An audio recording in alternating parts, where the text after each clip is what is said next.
পুজোর স্পেশাল নিরামিষ ঘুগনি আর গরম গরম লুচির রেসিপি নিয়ে চলে এলাম আজকে তোমাদের সামনে। পুরো রেসিপিটা দেখার অনুরোধ রইল। আশা করছি খুবই ভালো লাগবে। ভালো লাগলে অবশ্যই একটা লাইক কমেন্ট শেয়ার করে পাশে থেকো। আর যারা এই চ্যানেলে নতুন অবশ্যই চ্যানেলটা সাবস্ক্রাইব করে দিয়ে পাশে থেকো। নমস্কার বন্ধুরা, মলিস কিচেন থেকে সবাইকে স্বাগত জানাই। বৈশাখ মাস, আজকে মঙ্গলবারে দেখো মঙ্গলচণ্ডীর পুজো আছে, তাই সেই উপলক্ষে আজকে নিরামিষ ঘুগনি আর সঙ্গে গরম গরম লুচি বানিয়ে ফেললাম। তাহলে চলো পুরো রেসিপিতে আজকে চলে যাব। আর লুচিতে এমন একটা জিনিস দিয়ে ভাজবো যাতে করে তোমাদের গ্যাস অম্বল হওয়ারও কোনো ভয় নেই। তাহলে চলো, ময়দা নিয়ে নিয়েছি। প্রথমেই দেখো এখানে ময়দা নিয়েছি আমি, বেশ ময়দা আটা দুটোই নিয়েছি আমি, হাফ হাফ করে নিয়েছি।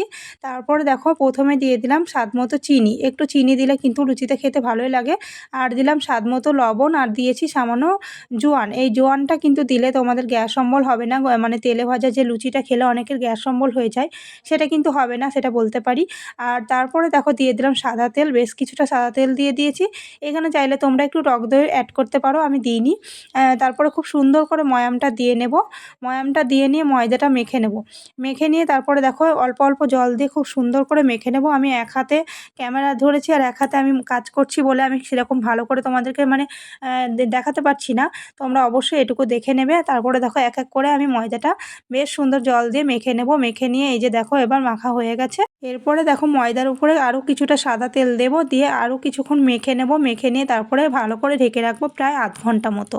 আর এই আটা ময়দা দুটো জিনিস দিয়েছি বলে সেজন্য কিন্তু একটু ঢেকে রাখলে বেশ ভালো হয়। তারপরে এদিকে ঘুগনির জন্য রেডি করছি। দেখো এখানে নিয়েছি আদা, জিরে, কাঁচা লঙ্কা, টমেটো, এগুলো নিয়ে মশলা করে নিয়েছি। আর এখানে দেখো মটর আর আলুটা আমি হলুদ, লবণ, কাঁচা লঙ্কা আর কাঁচা তেল দিয়ে আমি সেদ্ধ করে নিয়েছি। তারপরে দেখো কড়াইতে দিয়ে দিলাম সর্ষের তেল। তেলটা গরম হলেই দিয়ে দেব প্রথমে গোটা গরম মশলা, শুকনো লঙ্কা, গোটা জিরে আর তেজপাতা ফোড়নে।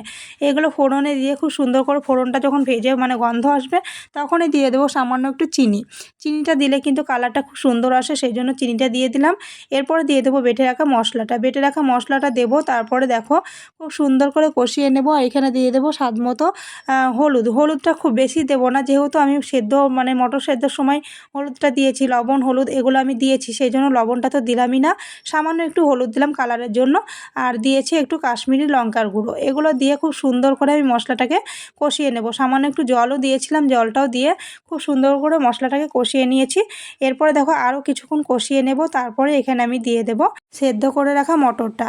হ্যাঁ, মটরটা কিন্তু তোমরা একটু চেষ্টা করবে একটু সামান্য লবণ, হলুদ আর কাঁচা লঙ্কা আর কাঁচা তেল দিয়ে একটু সেদ্ধ করে নেওয়ার। তাহলে কিন্তু টেস্টটা তোমাদের দ্বিগুণ বেড়ে যাবে। আমি তো আজকে দেখলাম, ট্রাই করলাম, দারুণ লাগলো। এরপরে দেখো আমি দিয়ে দিলাম মটর সেদ্ধগুলো। তারপরে আলুগুলো কিন্তু গোটায় আছে, আলুগুলো আমি খুন্তি দিয়ে একটু ভেঙে দেবো, তাহলে কিন্তু হয়ে যাবে। এবার দেখো ঘুগনিটা একটু ঝোলঝোলই রেখেছি আমি, খুব ঘন করিনি। তার কারণ একটু রেখে দিলে কিন্তু এটা ঘনত্ব হয়ে যাবে, সেই জন্য আমি ঘন করিনি। এবার খুব সুন্দর করে ফুটে এসেছে। এই পর্যায়ে দিয়ে দেবো দেখো ধনেপাতা কুচি। ধনেপাতা কুচিটা দেবো, তার কিছুক্ষণ পরে কিন্তু নামিয়ে নেব। আর বেশিক্ষণ ফোটাবো না, বেশ হয়ে গেছে। আর মটরগুলো কিন্তু খুব সুন্দর, না একেবারে গলে গেছে আর না একেবারে গোটা গোটা রয়েছে। সেদ্ধটা কিন্তু একবারে পারফেক্ট হয়েছিল, সেই জন্য খেতেও কিন্তু দারুণ হয়েছিল। আর আজকের ঘুগনিটা সত্যিই নিরামিষ ঘুগনি, খেতে কিন্তু অসাধারণ হয়েছিল। এইবার দেখো এবার আমি ময়দাটা নেব। এদিকে ঘুগনিটা তো হয়ে গেল, ময়দাটা দেখো কতটা সফট হয়েছে, দেখেছো? আর ময়দাটা কিন্তু জোয়ান দিলে, অনেকে কালো জিরে দেয়, আমিও দিই কালো জিরে সময় সময়, কিন্তু আজকে দেখলাম জোয়ান দিয়ে বেশ ময়দা মাখলাম। লুচিটা খেতে কিন্তু সত্যিই দুর্দান্ত লাগলো, ফ্লেভারটাই আলাদা লাগলো। তোমরাও পারলে একটু লুচিতে জোয়ান দিয়ে ভেজে দেখো, দারুণ লাগবে খেতে। এরপরে দেখো ময়দাটা আমি সমস্ত ময়দাটা খুব সুন্দর করে লেচি কেটে নিলাম। লেচি কেটে নিয়ে এবার দিয়ে দেবো কড়াইটা। কড়াইয়ের মধ্যে দিয়ে দেবো সাদা তেল। সাদা তেলটা একটু গরম হলেই, আর এদিকে দেখো আমি লুচির একটা লেচি নিয়েছি। লুচিটা বেলাটা তোমাদেরকে দেখানো হয়নি, ওই যে বললাম প্রথমেই যে আমি এক হাতে ক্যামেরা ধরেছি আর এক হাতে আমি কাজ করছি। আর লুচি বেলা জিনিসটা কিন্তু এক হাতে তো আর হয় না, সেই জন্য আমি লুচিটা আলাদা করে বেলে নিয়ে তারপরে তোমাদের সামনে আবার দেখিয়ে দিচ্ছি। একটু এরকম করে দেখে নিও। তার কারণ আমার সেরকম স্ট্যান্ড নেই যে আমি স্ট্যান্ডে রেখে ভিডিওটা বানাবো, সেরকম মনে হয়নি। তার জন্য আশা করছি পরে নিয়ে নেব। এবার দেখো এক এক করে লুচিগুলো খুব সুন্দর করে ভেজে নেব। আর লুচি ভাজতে গেলে কিন্তু লুচি না ফুললে কিন্তু সত্যি ভালো লাগে না, তাই না বলো? মনটাই খারাপ হয়ে যায়। আর ময়দাটা এত সুন্দর করেছিলাম, মেখেছিলাম, আর প্রায় আধ ঘন্টা মতো রেখেও ছিলাম, সেই জন্য না লুচিটা এতটা সফট হয়েছিল। আর সমস্ত লুচিগুলো কিন্তু এরকম করে ফুলেছিল। আর লুচি ফুললে, ওই যে বললাম প্রথমেই, লুচি ফুললেই কিন্তু ভাজতেও খুবই ভালো লাগে। আর একা হাতেই আমি কিন্তু লুচি বেলি, ভাজি এরকমই করি। আর তার সাথে সাথে তো ফোনটা আছে। আমি কিছুটা লুচি আগে বেলে নিয়েছিলাম, তারপরে যে ভাজাটা তোমাদের সাথে দেখাচ্ছি। তারপরে কিন্তু আমি বাকি লুচিগুলো এমনি ভেজেছিলাম এবং সবগুলো তো তোমাদেরকে দেখাইনি। ওই মাত্র কয়েকটা লুচি ভাজা দেখিয়েছি। তারপরে দেখো আমি কতগুলো লুচি ভেজেছি, সেগুলোও তোমাদেরকে দেখিয়ে দেবো। তারপরে দেখো এক এক করে সমস্ত লুচিগুলো ভেজে নিলাম। আর গরম গরম লুচি তোমাদের কেমন লাগে অবশ্যই বলবে। সঙ্গে যদি ঘুগনি থাকে তাহলে সত্যিই না দারুণ লাগে খেতে।